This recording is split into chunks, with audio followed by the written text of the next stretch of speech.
Okay, you're live. Oh, thank you. Okay, hey everybody. Hello, hello. Welcome to the BA Zone's pre-show.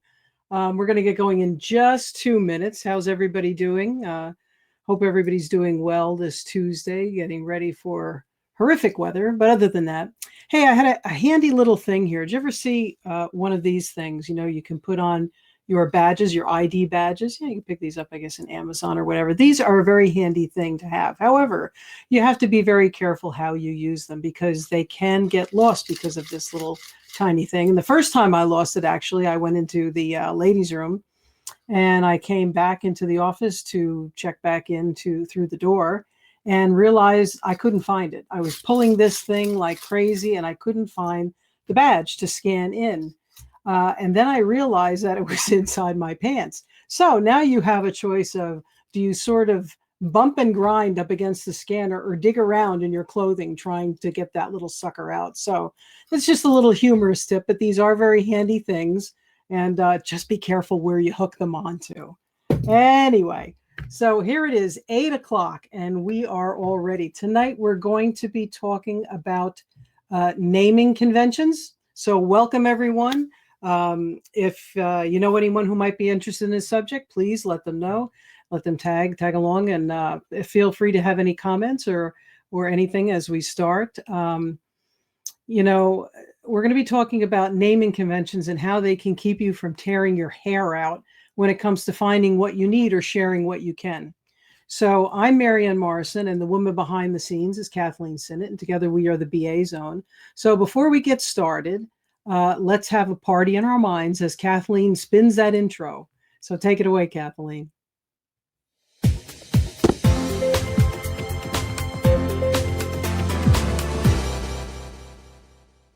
Okay, everybody, naming conventions. At one time or another, you've probably had to pick up a project that had been started by someone else, and you're trying to piece together, files and documentation that are probably labeled something like Joe's stuff.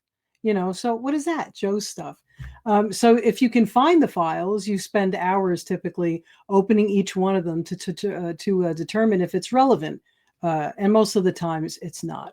So that's where naming conventions come in. Naming conventions are a set of rules that, when used consistently, and I do stress consistently, describes the content of a file, a folder, a document, or individual pieces of information, right? It's a systematic, logical approach that creates a common language for finding things quickly and easily. So with the increase of cloud-based storage and share filed access, naming conventions are becoming essential as if they weren't before. They improve readability, searchability, and scalability, allowing everyone to work faster. They reduce confusion among team members and anyone needing to access and or update, files or documentation. They reduce redundancy and the recreation of files, due to the fact that you're unable to find the originals. And they reduce errors and inconsistency in the naming of files and documentation, or finding the most recent version of a document. And the structure itself allows for a more controlled access based on user roles. If you have things sort of chunked up a certain way, you can give access or restrict access. So what's not to love? Take the time to set up the files at the beginning of a project so that you're not wasting time later. So speaking of wasting time, so we're not wasting time later, just a quick reminder that you can join our mailing list. Just go to thebazone.com. We ask for really minimal information that we do not share with anyone. And you'll be the first to know of any upcoming events, classes, and free stuff. We all love the free stuff. Okay, so let's talk a little bit more about this. One of the most important things when you're creating a naming convention, again, is that consistency.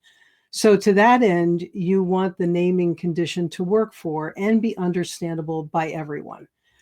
So one of the first things that you want to do is get together with your team or the cross-functional team and decide together what makes the most sense for your business or organization as far as naming, and how you want to set that up. let's take a look at some of the widely used rules that you can apply to your naming convention. Again, whatever works for you is fine, as long as you do it consistently. So let's start with the slides. Kathleen. There we go. Common language. Okay. So when you're creating the filing names of your documents, your files or folder, the names should be intuitive, descriptive, and they should provide some type of context around it. And you want to start off by asking people, how do they share and access information? What are the key words? And we're looking really for more nouns here. And then when you start to break it down into subcategories, actions within those nouns. And a little tip on whether your naming convention that you currently have is going to work is, send yourself a file, any file or document from your current drive, and send it to someone via email or yourself if it's an old one, and see if you can identify what that file contains. By the name itself that's in there, what version or when it was created. And if you cannot do that, you obviously need a naming convention to set that up. So for example, if you're starting off from the highest level, and we talked about this, we were talking about how to set up a file and a folder structure. From the highest level, if you deal with clients, you may need client name to be, a specific name of a piece of content or context. There may be product information, applications, or projects that you're working on. And then from there, you're going to break down those nouns into actions. What are you doing? As a BA, you might break it down by features and processes, workflows, comps, business requirements, wireframes, reporting, and archive. And that's at the highest level when you start to break out what is it that we do as a business and what do we need to focus on from a filing and formatting perspective. The next thing that you want to take a look at is the order or level of importance, which is the next slide. You want to order the elements in your name. When you're naming a file or a folder, you want the most important thing to be the first thing that you see, so that visually, as you're scanning down a list, you can quickly find that. And pieces of information that are not as important, or less unique, sort of make their way down as you, from most important to least important. Actually, both ends of a name can be important. So the last piece of your file name and your first piece are the things that are easily scannable. And there's other ways to make the middle scannable as well. And we'll talk about that.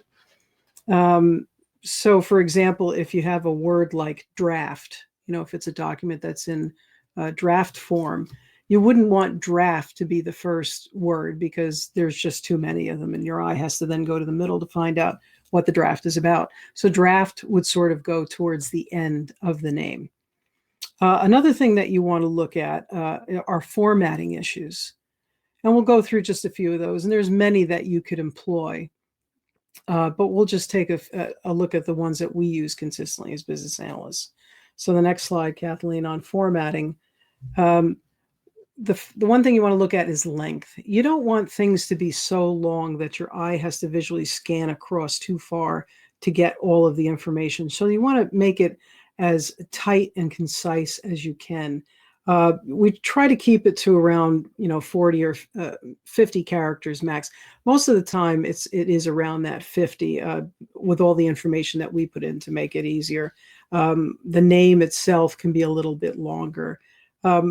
The thing about keeping something small and concise like that, if the naming convention becomes too long, it becomes too complex for people to follow. So when someone else is also saving a document and they're looking at this standard that you're going to create for them, you don't want them to say, it's just too difficult, I'm not going to do it. So we try to keep it as concise as possible. And also, it makes searching for that file a lot easier if it is not too complex in length. Can you use abbreviations and acronyms? Sure you can. You can absolutely use them as long as everyone understands the meaning of those abbreviations or acronyms. So, for example, a business rule could be an acronym of BR. If you're in healthcare, an NDC is a national drug code. If you're in healthcare, you're going to know that's an NDC.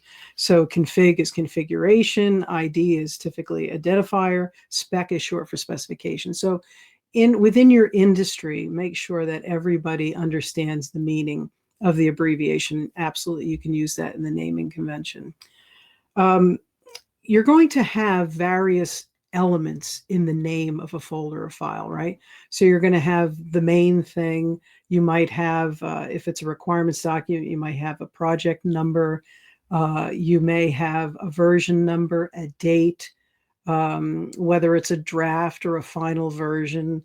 And, then obviously whether it's an Excel or, Word or whatever that is. So in order to separate those elements to make it easier to see when you're running down a list of file names, you want to separate them by either using a combination of underscores, dashes, or what we call upper camel case, which is like taking, if you were talking about a discharge summary, capitalizing D and then capitalizing the S in summary, but stringing them together so that you don't have any spaces. Sometimes spaces are recognized by software as something else, and it can make it can cause problems in finding. Can you use spaces? Yes, you can, but you might run into problems down the road with certain types of software you might use to manage your files. So we try not to use spaces. We try to use underscores or dashes. Okay, Kathleen, next. Some other formatting issues are you want to avoid special characters. They are also used by operating systems, and it may cause your files to be lost or whatever. So we don't use too many special characters, especially those that are recognized by some type of system that it might be used. We always like to include versioning or version numbers to distinguish. It keeps files in chronological order, and it enables you to find the most recent file or document by the version number. And it's typically just the letter V followed by version 1.0, 1.1, 1.2.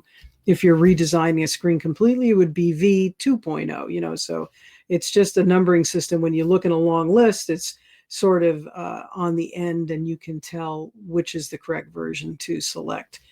And you definitely want to do that if you're sharing files or emailing files. Making sure you have the correct version is very important.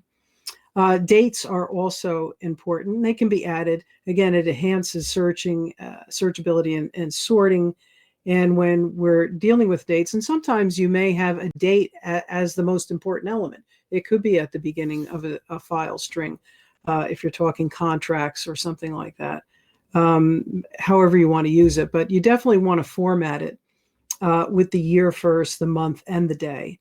It's just easier to find from an archive perspective. And if you wanted to add a timestamp, if it was a time-sensitive type thing, at the end of day, you just put a little T and then the hours and the minutes. And, if you don't want to mess around with AM and PM, you can always use military time. I could never do military time, but you can definitely do that, or just add an AM PM to that.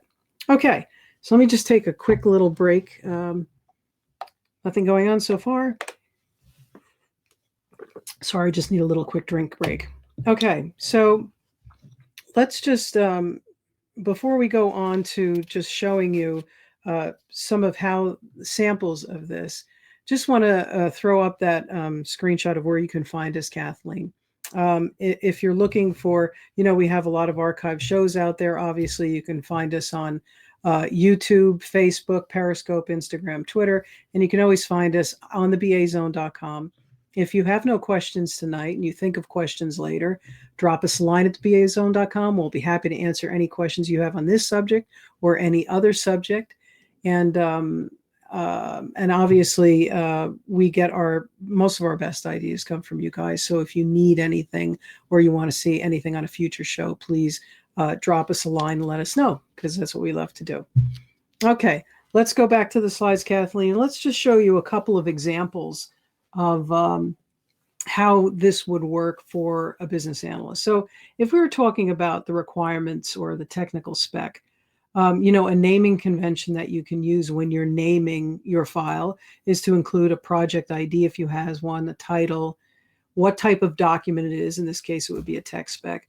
Include the date, and the state would be, the draft or final approved, final approved, and then the version number. And when you look at the example down there, that's how you would string it all together. So you can see where this can add up to like 50 characters pretty quickly. And obviously, again, what takes up a lot of the space is the naming of the feature or whatever it is that you're working on. And if you could definitely abbreviate that so that it's understandable by everybody, please do. If it's a tech spec, you could, if everybody agrees, you could make it TS or BR business requirement. But BR business requirement sometimes gets confused with business rules. So try to come up with a different name. And as you can see, we put the draft in all caps so that your eyes drawn to it, that it's a draft and not the final approved. And we put our versioning on the end so that, again, we can look to the front for either a number or a name and the other end for the version. So we're grabbing the correct file or folder that we need. So that's just one way of doing it. Again, however you want to do it, just do it consistently. Okay. Another example of where you can use the naming convention is around rules. You have different types of rules, and I typically like to put these in tables. A business rule is a BR, a functional rule is an FR, a validation rule is a VR. And then you can add the unique feature that you're working on and the rule number. So we typically abbreviate the feature. So in the example, that this line item is a business rule. If you're working on a project for a discharge summary or discharge from a hospital, it could be DCH. You could definitely do that, and 03. When you're doing these type of abbreviations, the one thing that you want to do, like I said, we do them in a table where we have a column for the business rule number, the BR DCH 03 with the underscores, and then another line for the actual rule itself. Well, when you get to the bottom of that table, you just want to explain what BR DCH means. So you just put a little asterisk and say BR stands for business rule, DCH stands for discharge, and the 03 is the row number in the table. So for each table, just do that. Just it clarifies things, makes it a lot easier. So that's all different types of rules you can handle that way in a table format. Use cases. Use cases should definitely be numbered as well.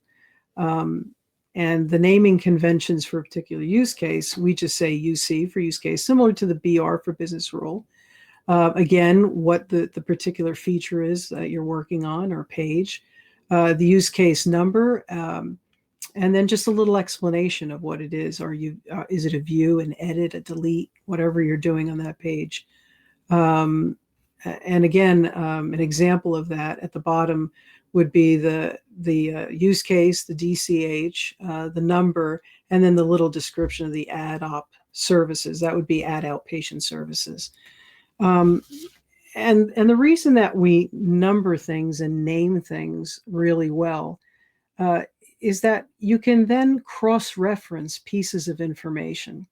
So if I happen to be in the use case, at the bottom of my use case, I'll also have a naming convention for the wireframes or the comps that I'm using.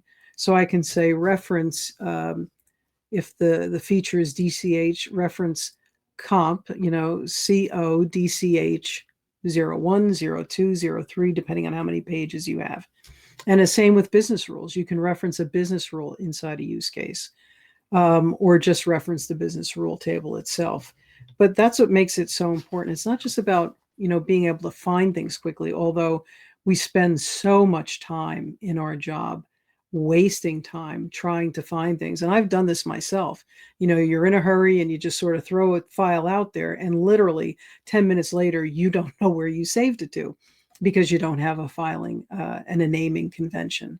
So once you get that in place, it is going to help you tremendously. It's going to streamline your life. When someone asks you, hey, Marianne, where's that record? Where's that file? You know right where to go to find it. And if it's in a shared drive, you can direct them right to where that would be. And again, when we're talking shared drives, if you're putting anything out there that's shared by someone else, absolutely save it uh, as a non-editable whatever. Whatever you put it out there as. It should not be in an editable form because you don't want anybody changing it. So definitely take that step before you do that. Have two versions of it. And let's see. So I think that just about wraps us up. We're in. Oh my gosh, we are almost perfect time. 8:19. So just give it a few seconds. Again, if you guys have any suggestions on naming conventions, please let us know how you set up your files. Maybe you work in a different industry, and different industries handle things differently. Obviously, the government handles things very structured. So if you work for the government, you're gonna or the military in any way, you're going to have naming conventions that are really, uh, really quite intense. And when you do create this naming structure, definitely share, create a little document to say this is how you should save files, documentation, and share it with your team so that they consistently do it the same way. And then pretty soon they won't need that little cheat sheet, but create a little cheat sheet for them. And that's about it for tonight. I wish you luck and structured file finding, and I hope you'll join us next week. And again, you can capture any of our. Actually, go back to the slides one more time, Kathleen. I just wanted to remind them we had done a show on the file and folder structures and how to set that up. And I think it's probably the last slide. There it is. Go to thebazone.com and pick up your free copy of the shared drive guide and creating, shared drives. It'll definitely help you out in moving files back and forth. If a business analyst, for a business analyst, if you're a consultant, contractor, or full time, it'll definitely help you in setting up files and folders with a great naming convention. And again, you can alter it, but it gives you a structure to start with. And we hope you enjoyed tonight's show. We thank you very much for taking the time. We know you have a lot of things going on out there, as we all do. And again, we hope to see you next week. All right, everybody. Thank you so much for joining. Take care. See you next time. Good night.